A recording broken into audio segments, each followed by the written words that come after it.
El desarrollo de la humanidad ha ido indicando cuáles son aquellas cuestiones básicas para poder determinar la concurrencia del delito con otros factores sociales. Entre ellos vamos a encontrarnos a la criminología como base científica para poder adentrarnos en esta temática. En el video de hoy vamos a tratar a nivel macro y micro todas aquellas relaciones de la criminología llamada crítica, que es aquella que precisamente critica al propio sistema y al Estado en general. Sobre la base científica, el principal exponente de esta teoría, llamada teoría del etiquetamiento, es Howard Becker, que es nacido en Chicago en 1928, estudió sociología en la universidad de su ciudad natal, un bastión de la sociología funcionalista americana, donde se doctoró en 1951. Se formó en medio del auge de las tesis criminológicas explicativas de la Escuela de Chicago, al influjo de los investigadores tales como Robert Park o Herbert Bloomberg.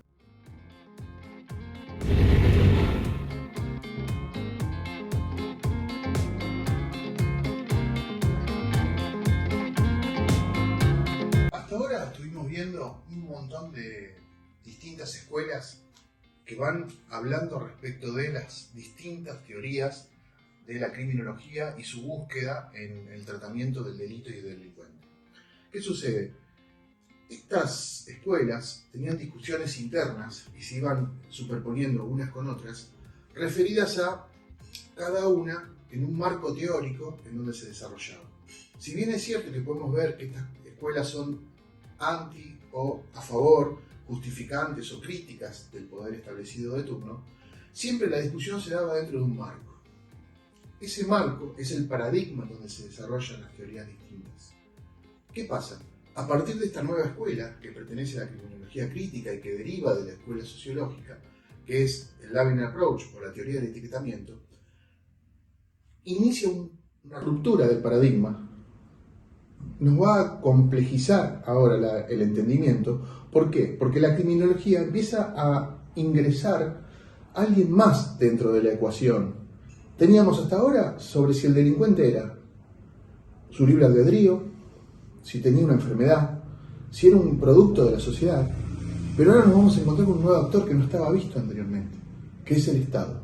Este Estado va a estar desarrollándose a tal punto dentro del estudio de la criminología que va a formar parte como factor criminógeno.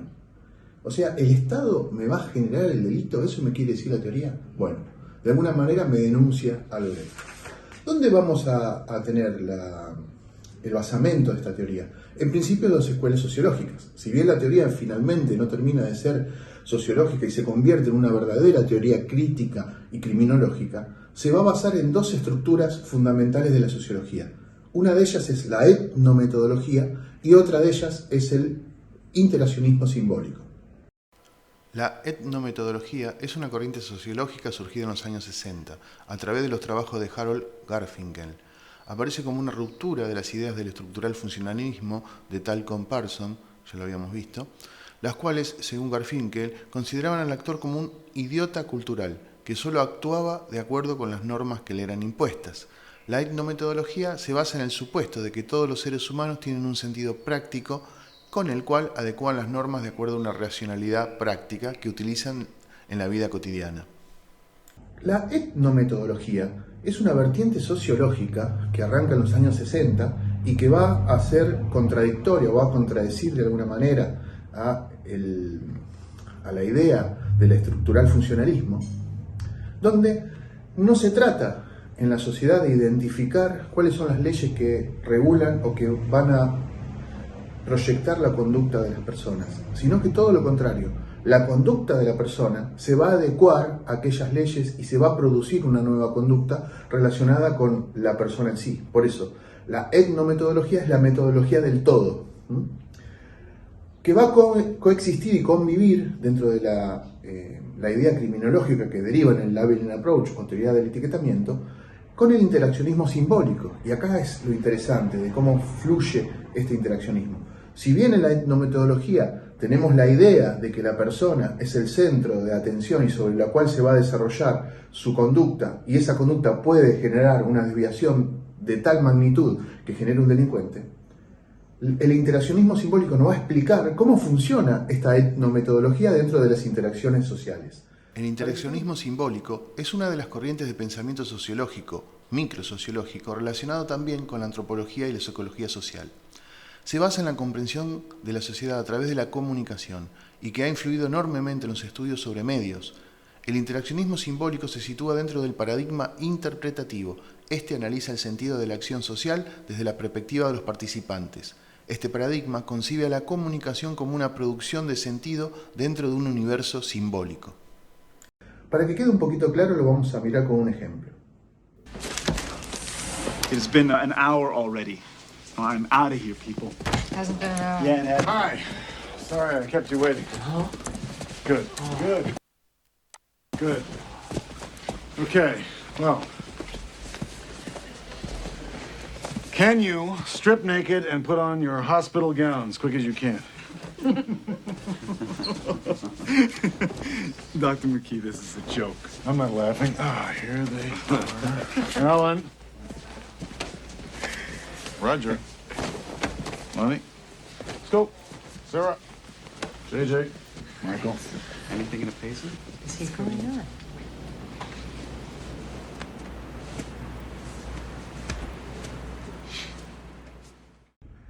Imagínense ustedes que un día nos encontramos yendo a la consulta médica, ingresamos a un consultorio y vemos una persona con un overol.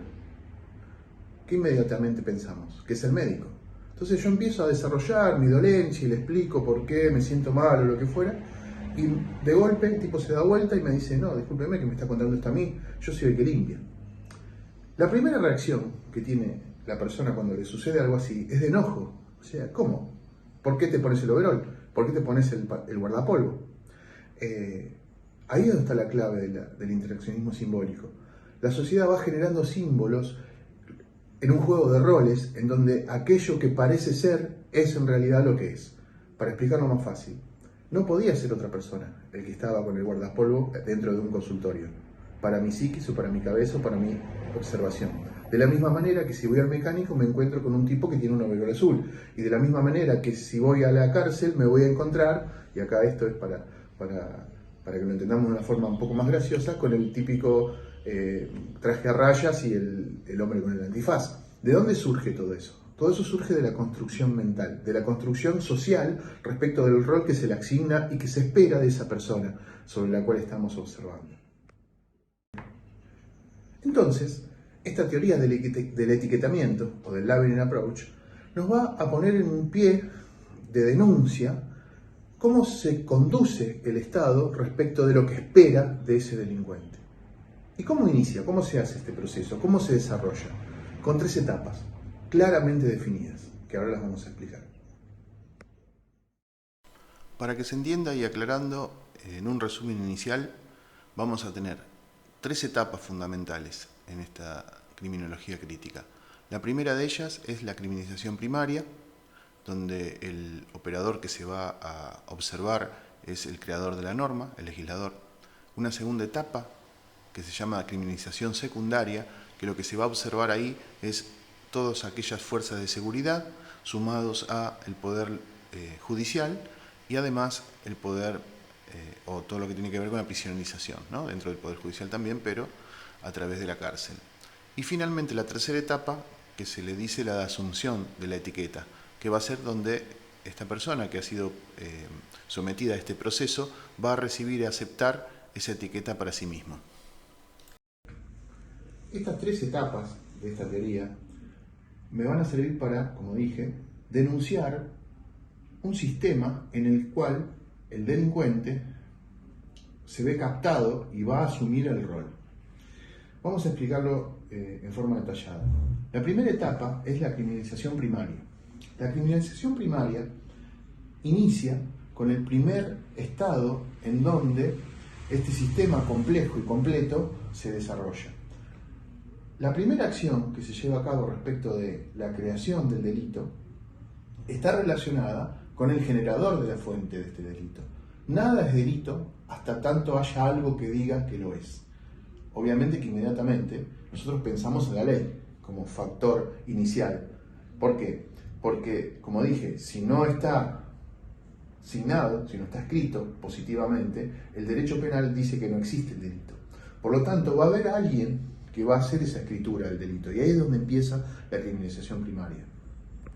El Estado, como fuente generadora de saber o de indicar qué es aquello que está moralmente aceptado o no para una sociedad en un tiempo determinado, nos va a dar la idea de que el Estado es el que va a desarrollar en primera medida el delito. Y para esto va a ser un aporte que está en principio, o pareciera que principalmente va a estar enfocado hacia cualquier persona de la sociedad. En esto de la idea, obviamente, de que la ley es abarcativa hacia todas las personas, ¿no? Todos somos iguales ante la ley. Eso es lo que primeramente se predica. Entonces, ¿quién va a crear esta norma penal? Y merece un análisis muy exhaustivo. ¿Por qué? Porque nos vamos a encontrar con que el creador de la norma penal es alguien que tiene un cierto nivel sociocultural, que no es el mismo, ¿no?, que el resto de la sociedad, sociocultural y económico. Ustedes saben que el legislador que crea la norma penal es el legislador nacional. Por lo tanto, el Congreso de la Nación, como se trata de una ley positiva de orden penal, el Código Penal, va a estar creada por un legislador nacional. Esto para una unicidad, ¿no?, de toda la norma imperativa. No podemos hacer un Código Penal por cada provincia porque así lo dicta aquello de las facultades delegadas. Entonces, conociendo que existen estas facultades delegadas y que la norma penal tiene que estar establecida a través de una norma nacional, nos vamos a encontrar, como dije, que el principal generador de aquello que está bien o mal para una sociedad en un tiempo determinado es el legislador nacional. Ustedes imagínense la cantidad de legisladores con los que nos encontramos. Tenemos legisladores nacionales, provinciales, municipales, pero se va acotando, porque el legislador nacional son pocos dentro del Congreso Nacional respecto de toda la sociedad. Los 40 y pico, 50 millones de argentinos, un porcentaje muy ínfimo y mínimo está relacionado con aquel que dicta esa norma penal. Por lo tanto, ahí se empieza a achicar y se empieza a hacer selectivo cuál es aquello que este legislador va a entender como que es un delito o una norma con la necesidad de abarcar la moralidad. Por lo tanto, tenemos una norma iniciada en el Congreso de la Nación que va a representar a un cierto sector de la sociedad y que va a estar apuntada hacia el otro, hacia aquel que puede llegar a vencer este bien tutelado desde el Estado. No es casualidad, y para comprobación de lo que yo estoy diciendo, que el Código Penal, el 90 y pico % de los delitos que están consignados allí, tienen que ver con el delito contra la propiedad. O sea, la propiedad, la vida obviamente también, pero la propiedad en su mayor medida es aquello que al legislador le preocupa y sobre lo cual genera leyes penales para poder reprimir la violación. Entonces, es interesante entenderlo de esta manera. Primero va a haber una norma, y esa norma va a figurar y va a formar parte de una etiqueta que va a ser usada en principio para la generalidad de la población. Entonces, para graficarlo, creación de la norma, criminalización primaria, creación de la norma, creación de esta etiqueta que después va a ser aplicada. Pasamos a la criminalización secundaria. O sea, ya habíamos visto quién crea la norma, cómo está seleccionada esa norma para el otro, para aquel que me molesta, para aquel que yo entiendo y está direccionada, si bien hacia toda la sociedad, todo aquel que comete tal tipo de delitos. Y después me voy a encontrar con la segunda parte, que se le llama criminalización secundaria. Esta segunda parte es sobre la etiqueta a quien es dirigida. Cuando observamos y notamos que esa direccionalidad que tiene la norma penal va a ser utilizada por alguien en un segundo estadio que le va a colocar a un tercero la etiqueta, podemos entender este desarrollo en la interrelación que existe entre la creación de la norma y el etiquetamiento. Entonces, ¿dónde se produce el etiquetamiento? ¿Cuando alguien pone la etiqueta? No, se produce cuando alguien genera la etiqueta y luego cuando esta etiqueta es colocada. ¿Quién coloca la etiqueta? Y ahí está lo interesante. Obviamente que lo primero que tenemos en el estadio para la colocación de la etiqueta es aquel que está en la trinchera. Dijimos, el legislador nacional que tiene unas ciertas características socioeconómicos y culturales y le pasa esta arma de etiquetamiento a un tercero que va a ser el que va a colocar esa etiqueta. ¿De quiénes son? Las fuerzas de seguridad, en principio. Entonces, el primer estadio dentro de la segunda criminalización está en manos de las fuerzas del Estado, las fuerzas policiales, ya sea cualquiera de ellas, ¿no? El Estado policial, o mejor dicho, las fuerzas de seguridad que van a hacerse cargo de esta arma etiquetante, van a salir a la calle a buscar a aquellos quienes están dispuestos a recibir esta etiqueta. Entonces, para entenderlo de una forma más fácil y entender también que aquel que está dentro de la sociedad en el papel de fuerza de seguridad, podemos entender inmediatamente esta distancia que existe entre el legislador nacional y este de las fuerzas de seguridad, que va a estar en un plano de igualdad con aquel etiquetado. Y ahora voy a explicar. Ustedes imagínense un personal policial que recibe un llamado, o acude al llamado del 911, y que le indica que dentro de una esquina de tal lugar en el conurbano bonaerense se está cometiendo un delito. Entonces arriban al lugar y se van a encontrar de la vereda de enfrente con 3 muchachos con una capucha, un gorrito, con una cerveza en el piso, hablando, y del lado de enfrente, un bar, un tipo sentado con traje tomando un whisky con un habano en la boca. Y en esto que hablábamos hoy, de cuáles asignados a cada una de la sociedad, yo estoy más que convencido, y esto no es por una crítica, sino que estamos simplemente analizando la teoría, que el personal policial va a ir a atacar en primera medida o instantáneamente, por el rol social, aquel que tiene la gorra o la capucha, y no tanto aquel otro que tiene el traje que está en el bar. ¿Y por qué pasa esto? Por una cuestión lógica, que está resuelta a través del interaccionismo simbólico. No es lo mismo para el policía que el delito sea cometido por un tipo de traje que sea cometido por una persona a la cual están acostumbrados a ver como un delincuente. Entonces, en la formación propia de la fuerza de seguridad está la indicación hacia dónde tienen que observar al etiquetado. De hecho, además también, póngale que este tipo que tiene el traje además sea un profesional, independientemente que hasta podría ser el peor delincuente o el peor agresor de la sociedad. Pero bueno, sin embargo, inmediatamente la etiqueta va a ir direccionada hacia el otro. Entonces, en esta segunda etapa, el que va a recibir la etiqueta va a ser aquel que tiene una condición por debajo del límite que posee el propio operador del sistema policial. Nos vamos a encontrar con que, aunque el policía o el de la fuerza de seguridad intente observar que no es este, sino aquel el que podría ser el cometedor del delito, inmediatamente en el diálogo inicial no va a poder salir a cachetear y a meter en un patrullero a una persona de traje, por una cuestión lógica. En tanto al otro sí, por eso es mucho más fácil para la fuerza de seguridad direccionarse hacia su estado socioeconómico y por debajo, y no tanto hacia su estado socioeconómico-cultural por arriba. Eso requiere otro tipo de movilización para el policía o de la fuerza de seguridad del llano. Por lo tanto, la mayor cantidad de captados van a estar dentro de este rango, que el doctor Zaffaroni lo identifica como aquellos que tienen la característica de vulnerables. Bien, una vez captado dentro de esta segunda criminalización, ya con la etiqueta a punto de pegársela, va a pasar por la otra parte, la segunda etapa dentro de esta segunda etapa, que va a ser el proceso de judicialización. O sea, ¿qué va a pasar acá dentro del ámbito judicial? Lo mismo, exactamente lo mismo, porque si bien es cierto que ahí podríamos tener, esto no es denigrante hacia ningún lado, sino que es un reflejo de lo que sucede en la sociedad, podríamos tener un nivel sociocultural un poquito mayor o más elevado, como por ejemplo en un fiscal o en un juez. También va a ser mucho más fácil el juzgamiento, ¿no?, de aquel que no puede solventar un abogado de particular, o que no puede acceder a ciertos acompañamientos familiares, de aquel que tiene esta característica de estar dentro de un plano social un poquito más en descenso hacia otro. Entonces nos encontramos con este doble juego dentro de este segundo estadio. Tenemos una primera etapa donde la fuerza de seguridad va a ir a seleccionar a cierta cantidad y calidad de gente, y por otro lado la judicialización de esa gente que además va a pasar otro filtro como si fuera un colador.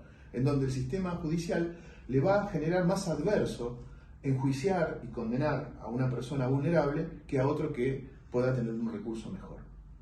Si esto ha superado esta etapa, si se ha superado ya y esta colación ha logrado pasar la etapa judicial, vamos a encontrarnos con una tercera etapa dentro de la segunda criminalización, que es la etapa de finalización.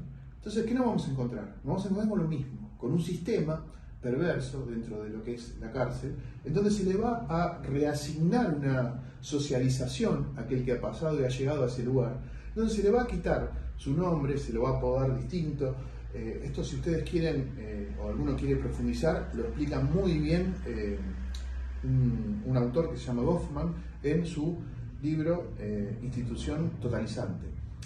Esta situación en donde una persona va a ser captada en un sistema judicial y después va a pasar a un sistema de prisionerización donde se lo va a desocializar para volver a resocializarlo, así se supone, ¿no? En donde van a jugar distintas vertientes o escuelas que hablan sobre la calidad de la prisionerización o respecto de cómo es este tránsito o para qué debería servir este tránsito y realmente para lo que sirve finalmente, que es pasar una persona a través de un tamiz en donde si la etiqueta no le había quedado machacada, va a terminar internalizándose.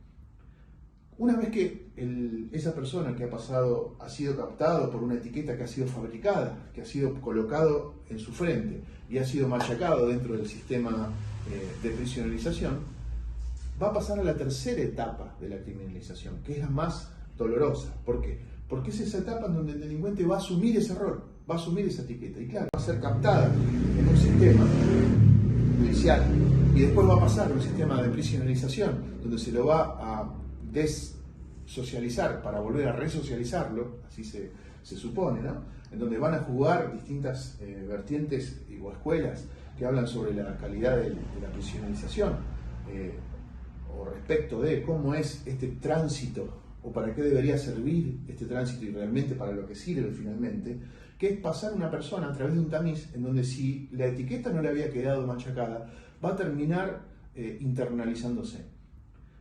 Una vez que esa persona que ha sido captado por una etiqueta que ha sido fabricada, que ha sido colocado en su frente y ha sido machacado dentro del sistema de prisionerización, va a pasar a la tercera etapa de la criminalización, que es la más dolorosa. ¿Por qué?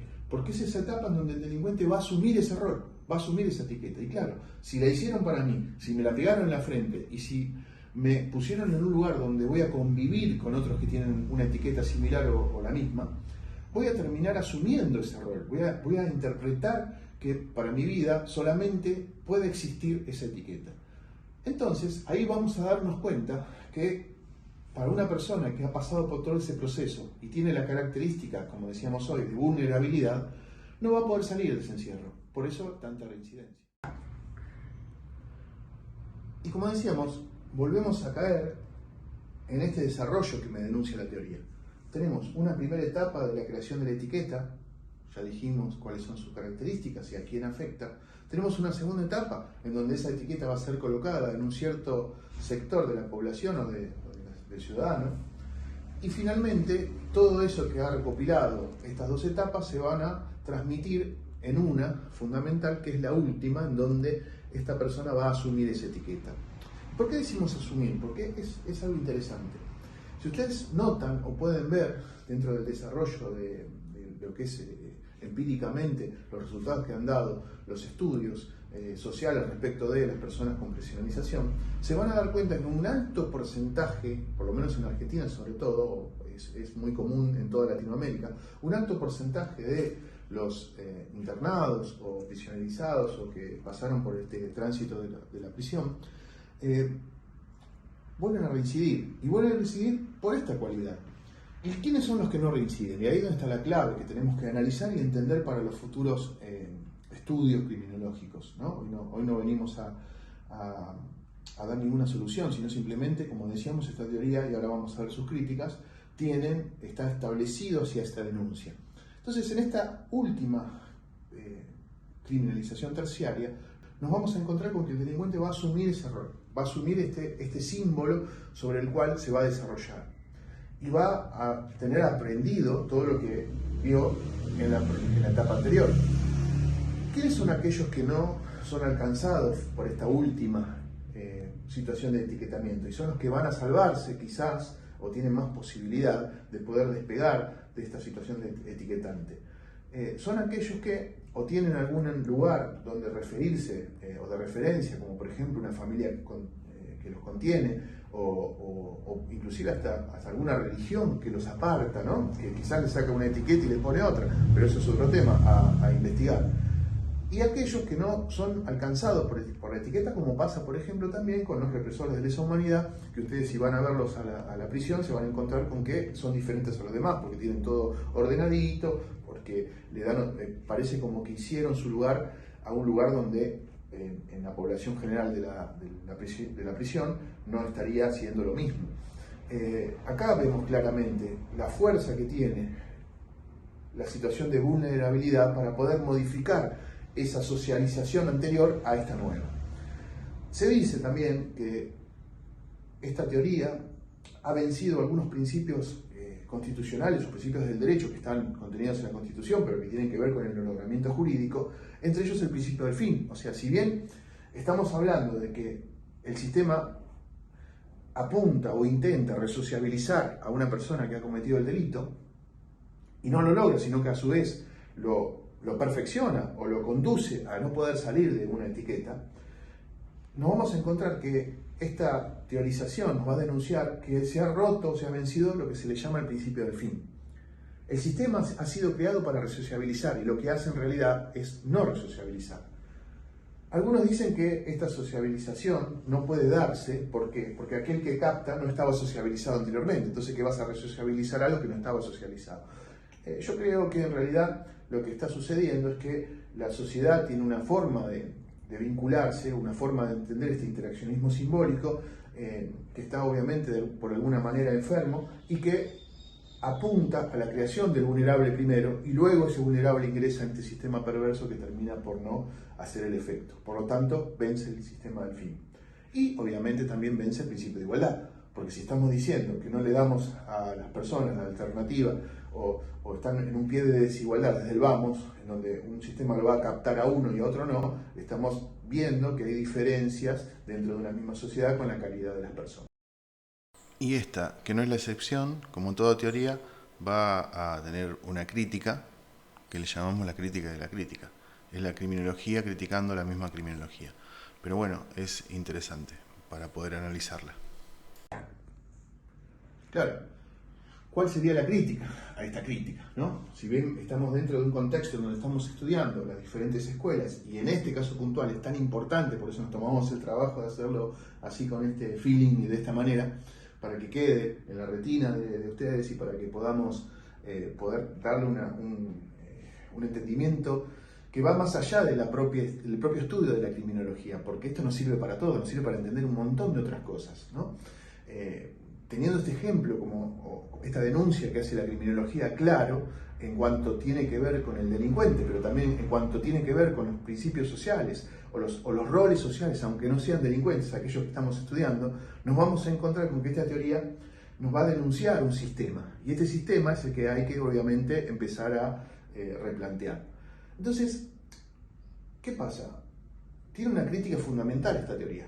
Primero, una de ellas, ¿no? Porque hay varias críticas que se le hace a la teoría, una de ellas es que se dice, ¿no? Y esto es representativo de algún profesor de cátedra que yo conocí en algún momento, que tiene que ver con la negación de este principio, ¿no? Y tiene que ver con que se dice que la criminología crítica, y sobre todo el Leibniz Approach, adolece de un realismo cínico, o sea, está lastimado por un realismo del cual no puede desentender. Por lo tanto, no genera algo que es fundamental para una teoría, no aporta una solución, o sea, nos denuncia simplemente y ahí se quedó, tiene ese mediano alcance, no llega finalmente a darnos una posible solución, un posible desarrollo.